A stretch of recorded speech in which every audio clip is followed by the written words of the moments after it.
boys jealous of the size of my nose? Oh, yes, they are. I was gonna say that the girls love the size of my nose, but is that joke a bit too on the nose? Oh, goodness me, do you see what I did there? Do you see what I did there? Is your little brain capable of fully understanding the nuance of that joke? The nuance. I'm joking. I'm pretending to be an egotistical POS. I know I'm not that smart. I'm pretty stupid, actually. You know what I was thinking about recently? I was thinking about how when I was younger, I used to trust professionals 100%. And in particular, I'm thinking of like doctors and nurses and teachers, I suppose. I used to think these people are professional adults, highly intelligent, highly competent. They know what they're doing. They know better than me for certain. That's what I used to think when I was younger. But as I got older and I had a bit more experience, I got to know doctors and nurses on like a personal level outside of their work environment, in their day-to-day life. I came to realize that actually they're just as stupid as everybody else. And you know what? Worse than that, worse than being stupid, worse than being incompetent, is they have flaws. They have flaws just like every other human being. Can you believe it? Can you believe that these people, they're human and they have flaws? They're not perfect. What a disappointment. How am I supposed to trust a medical professional when they are merely human? And every single one of them has some sort of flaw. Maybe it's like an addiction to something, or some sort of like mental illness or psychological thing that they're battling. We all have a little something, I'm sure you do. I do. We all do. We all have something that we're battling with, Oh goodness. So I'm moving you around a bit there, aren't I? You're okay though, you're okay. But yes, how am I supposed to take any of these professionals seriously anymore when I know that they're just like me? They're stupid and incompetent and struggling to get through day-to-day life just like me. Oh goodness me. That's like an illusion that you have as a child that gets shattered as you get older. You have this kind of image or idea in your mind that all adults know what they're doing, that they're all competent and intelligent and that they know better than you. That's how I felt anyway when I was a child. I don't know, maybe that's not a universal feeling or something, not a universal idea, but that's how I felt. I felt like adults were intelligent, competent, above me, better than me, because I was merely a child, a stupid little child, inexperienced, dumb, stuff like that, right? But then you become an adult, and you interact with other adults, and you realize that actually you're just as stupid as children, and struggle with things just like children do. Basically just big children, that's all we are. Big children. You know what I think is the best thing? Experience. Experience is what genuinely makes the biggest difference in sort of your level of competency in this life, in this world. Your ability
consequences.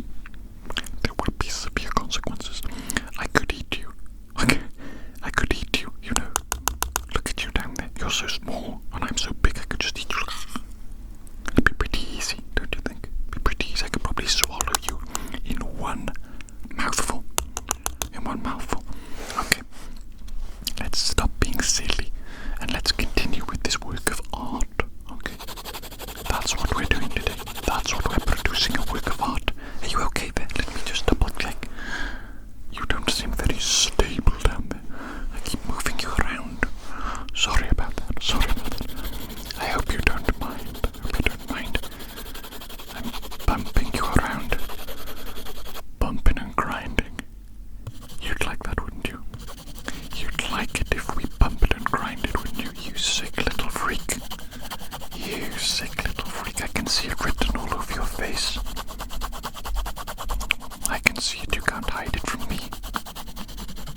That's okay. It's okay. We're only human. It's to be expected, you know. It's to be expected. Some of these questionable little thoughts entering your mind every now and then. That's okay. It's okay. We can't be perfect, can we? What are we supposed to be like? Jesus 24/7, is it?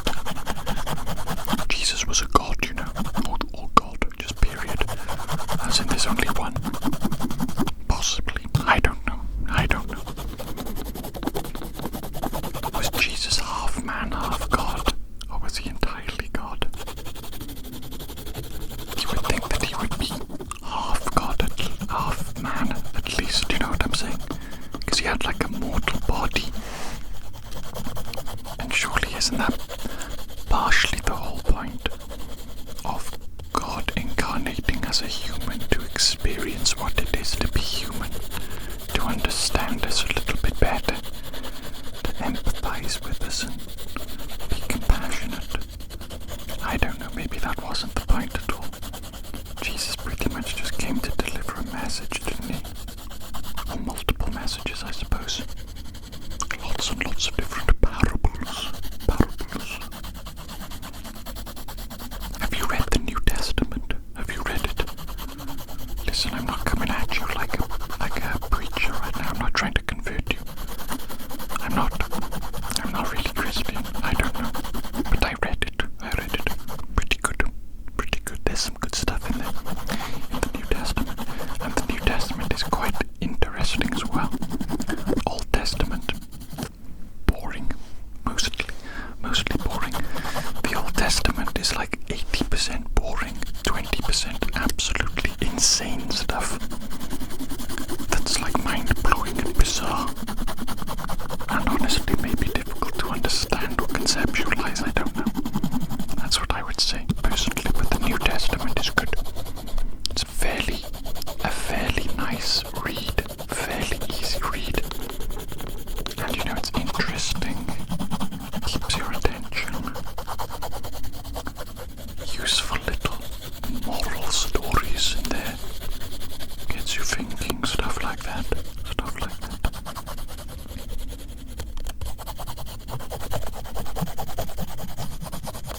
You know, I'm going to read the Quran at some point. I don't know, it's a big undertaking, you know. When you read one of these large holy books, takes a long time. It does for me anyway. Because my brain is very small. Difficult for me to understand big concepts sometimes. And it's difficult for me to understand like old language, you know what I'm saying? It's like when I try to read Shakespeare. It's difficult for me to understand what the hell is going on. I'm not going to pretend that I'm intelligent, I'm not going to pretend that I'm intelligent. I just try and read some things sometimes because I think it might be interesting and they might contain some sort of knowledge. And I have a thirst for knowledge, insatiable thirst for knowledge. Maybe that's why I also read occult books sometimes. It's been a while actually since I've read an occult book. But you know, I found that stuff very interesting when I was younger in particular. I guess I was wondering if it is real, if there is any truth to it, you know. I'm not sure. Didn't really reach any sort of conclusion. That's generally, let me get another color. That is generally what happens when I read these things. Religious books, philosophical books. It's rare that I ever reach like a really satisfactory conclusion, you know. I'm thinking this red next. I'm thinking the red. Yes, sometimes I find that to be maybe frustrating, maybe disappointing. I think is the biggest feeling I get when I read some sort of religious text or philosophical work and I don't feel like it has filled the void within. I guess that's what I'm really looking for. Something that fills the void within. Have you filled the void within? Do you know how to do it? Could you tell me, please? Could you impart upon me the wisdom of how to fill the void within? Is there wisdom in those eyes? Let me check. Open your eyes for me, please. Nice and wide. Let me check those eyes. Is there wisdom in there? Is there great wisdom in those eyes? Oh, not sure. I can't tell if there is great wisdom or if there is complete and utter vacancy. Difficult to tell. I'm just being silly again. You know what? In this life, very confusing, in my opinion. I am very confused about life. What is life? What is it? What a confusing phenomenon. There's few things that I feel I know for certain, and a few things that I feel I know are true. But the only thing that I really come back to is fun and laughter. That's the only thing I really care about. I read all these philosophical books, I read these religious texts. It's like I'm searching for something, maybe just meaning, right? Some sort of meaning, some sort of purpose, something to dedicate my life to, or some sort of more concrete worldview and outlook. But ultimately, even after reading everything and all that, the only thing I really want to do is to laugh, and to make other people laugh as well. That's it. That's all I really care about, honestly. Maybe that is the highest ideal. For me personally, anyway. I'm sure other people feel differently. I'm sure there's some serious individuals out there. And they think that laughter and fun is absolutely pointless and trivial and stupid and a waste of time. I bet there's people out there that concern themselves exclusively with, like, achievement, you know what I'm saying? Achieving something great, producing something great, creating something great, building something great. That's probably a lot of people that feel that way. I don't really care about that stuff though. Although I do love creating stuff. But that feels more just like an innate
appears to be mundane, then that action will keep you going, will keep your spirit alive. And I'm trying to think how it practically applied in this situation to the rats. They were in some sort of situation, right, where I think maybe they had to swim out of a container to free themselves. And the one rat just gave up very quickly because they realized they couldn't escape or whatever. But then the other rat kept going just because I think it had something to chew on, right? Which sounds absurd. How is that related to the will to continue and to escape? And it's just because if you have the ability to physically do something, it sort of tricks your brain into believing that you have agency and free will and the ability to do something. And if you have the ability to do something, then you have the ability to do anything. You know what I'm saying? Including escape, an inescapable situation. I think that was the conclusion. I'm not even certain. Sometimes I just be reading things online and I dismiss it at the time, and then it comes back to me later in my little brain. It's like I'm digesting the information.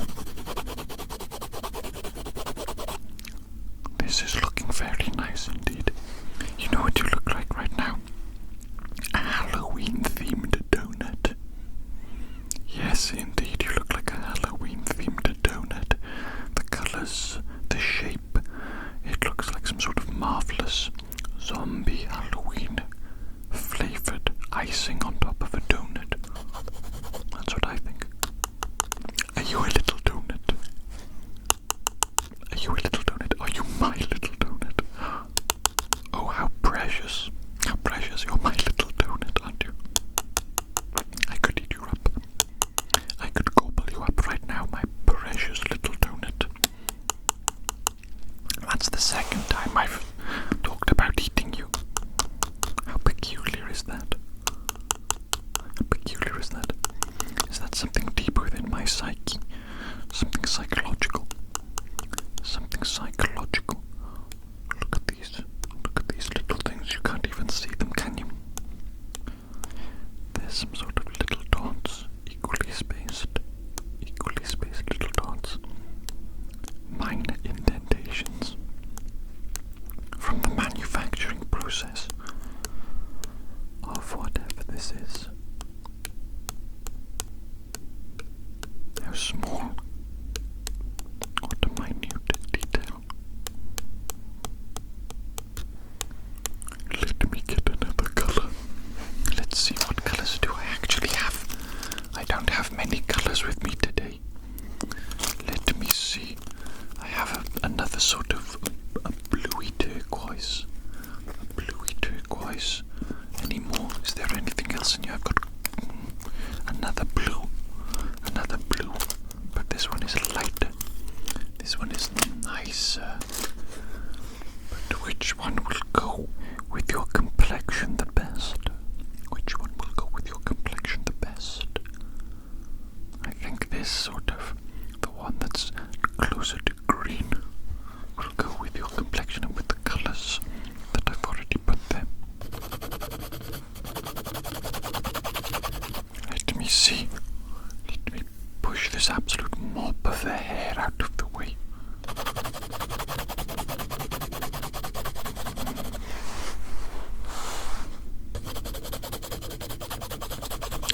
I'm trying to just go about my daily life, trying to do some shopping, some food shopping, and I am simply accosted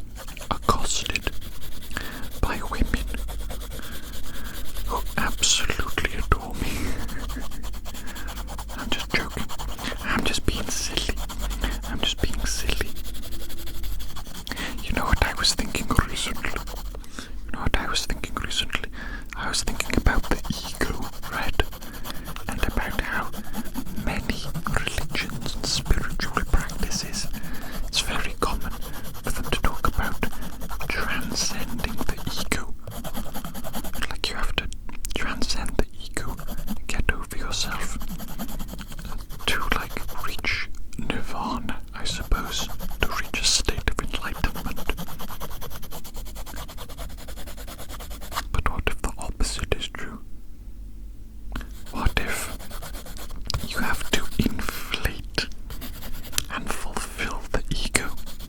Maybe such a thing is not possible, but maybe it's also not possible to completely diminish the ego and to reach nirvana.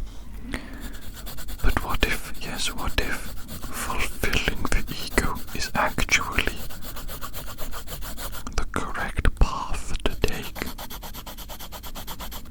to become more egotistical? Can you imagine?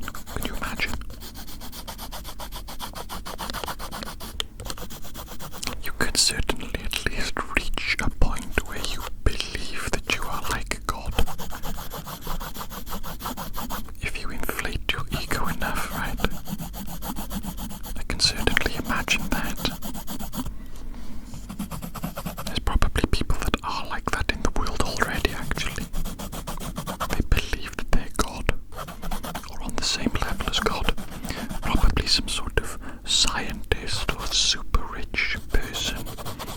You know, they probably think that they're so intelligent, they're capable of doing anything. Maybe they think they're even capable of like creating life or something like that.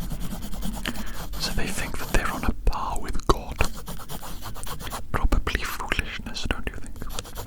Probably absolute foolishness. You know, I remember a long time ago reading the Satanic Bible. I think by Anton LaVey. I think that's the guy's name. Anton LaVey. For those that don't know, his version of Satanism is atheism. It's atheistic. He doesn't actually believe in Satan or God or anything like that. It's just atheism. But the Satanic Bible is very interesting, actually. The first section is like his philosophy that makes up his like religion, right? And then the second half, it's all about magic.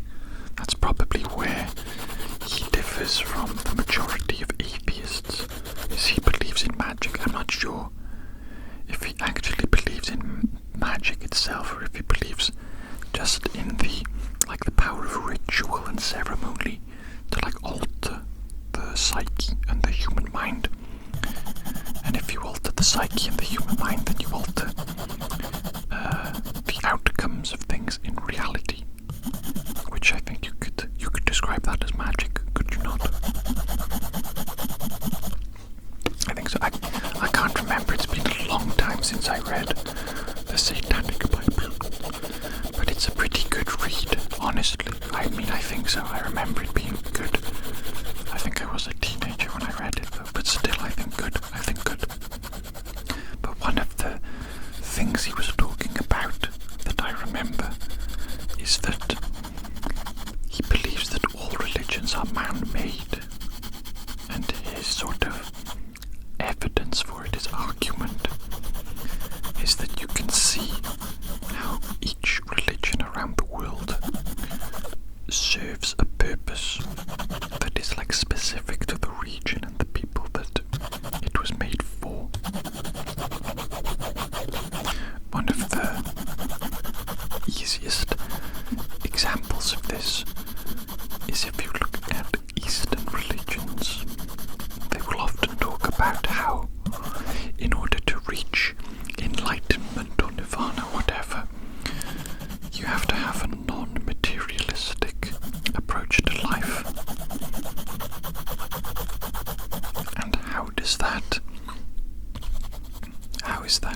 specific to the people and the culture in that part of the world. It's specific to them because in countries in the East, there's a lot of poverty. Let's say India, for example. There's a lot of poverty, right? There's a lot of people without food, without basic necessities. So if they are told by their religion, in order to reach nirvana or the goal or whatever, in order to become enlightened, you have to forego all material attachment, not all material things, then that's a good thing for them because they're already halfway there. And that sounds like I'm taking the piss a bit, right? But I'm not. It's specifically designed that way, or that is what Mr. Levy is proposing. He's saying that the religion is specifically designed that way to appease to the people, because the people are poor. And let's say that the religion said the opposite. Let's say that the religion said in order to reach nirvana you had to become super rich and had to get a lot of material wealth and gain in this world. Well, that would mean that the majority of the population, billions, would simply be unable to do it. They would not be able to achieve nirvana, and they would have no hope of ever doing so because they're in poverty, right? Once you're in poverty, it's very difficult to get out, especially in an area of the world where there simply is not enough resources or whatever it might be, But yes, so the religion was specifically designed for the population. And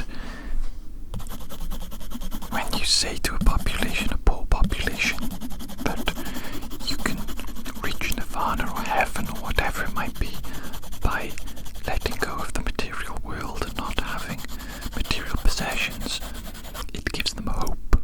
And that is the biggest thing, probably. It gives them hope and it keeps them happy. It keeps them going in life despite the difficult situations that they find themselves in. And also, you can take an even more sort of cynical, practical approach where you consider like the elite class, right? In every country there's an elite class, right? There's a small number of people at the top who essentially hoard the resources for themselves. They keep more than their fair share, and they want the status quo to remain the status quo. They want it to remain that way. They want to keep the majority of the resources for themselves, and they don't want the general population to be upset about that, and they don't want the general population to try and fight them and take resources away from them. So, having a religion that says it's good to not have any material possessions or attachment to the material world, that works in the favor of the elite class, of the elite people, because it discourages the general population, the poor population, from thinking to themselves, you know what, those people over there, they have a lot of resources. Maybe I should take some of those for myself. Maybe I should get together with all the other poor people around here, because we outnumber them. We outnumber the elite with all the resources, and maybe we should take their resources for ourselves. Such a thought is discouraged by a religion that states that no, materialism is bad. Materialism is bad. It's actually bad to have a lot of things. And they can even use that religion to think to themselves, you know what, those elite people with all their material wealth and their things, they're going to hell, but I'm going to heaven. So you see how advantageous such a religion and such a belief would be to the elite class that are ruling over the general population, a poor population, and taking advantage of them essentially. So you could even come to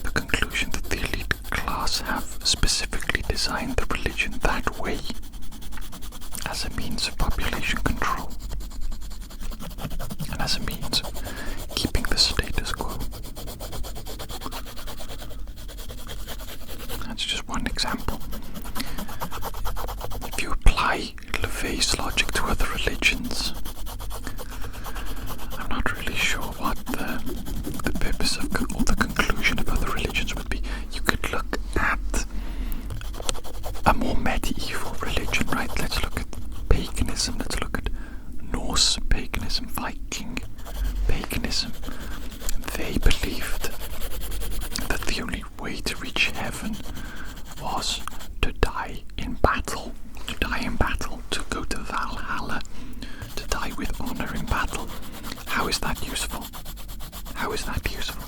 That's useful because at that time period there was a lot of violence and fighting, and it was very useful to have men want to fight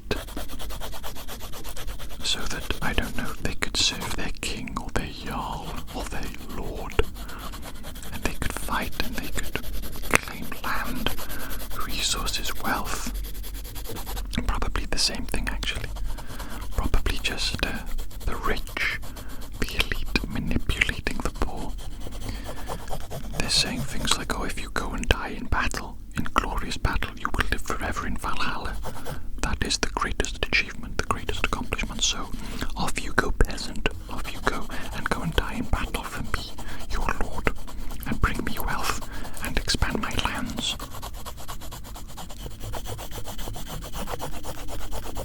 When you think about it like that, it's almost difficult to think that anything else could be true. It almost seems clear that, oh, that is what is happening, isn't it? The elite are manipulating the poor, the lower classes. They're using religion to manipulate them into doing what they want. And if that's the case, the conclusion is that religion is just a tool, a man-made construction, and it is not real. Which saddens me for some reason. Saddens me. I want there to be something. Probably there is something. But religions, organized religions, are corrupted by human beings, the elite. But that probably doesn't mean that God doesn't exist. I think God probably does exist, but just not in the way that these organized religions suggest. But who knows? Who knows, my little donut? You're just my little donut, aren't you? You don't need to think about these things. You don't need to worry about them. No. It's okay. It's okay, little donut. You can just be a donut, can't you? Yes, you can. Nothing and nobody is stopping you from just being a donut. Just be a happy little donut, living your happy little donut life, okay? That's absolutely fine. That's absolutely fine, 100%. You have my permission. You have my permission to just be a little donut and just enjoy your little donut life. That's all that really matters. That's all that really matters. Don't worry about the big stuff. That's stupid. People spend their whole lives thinking about the big stuff and worrying about it, and then they forget to just enjoy themselves.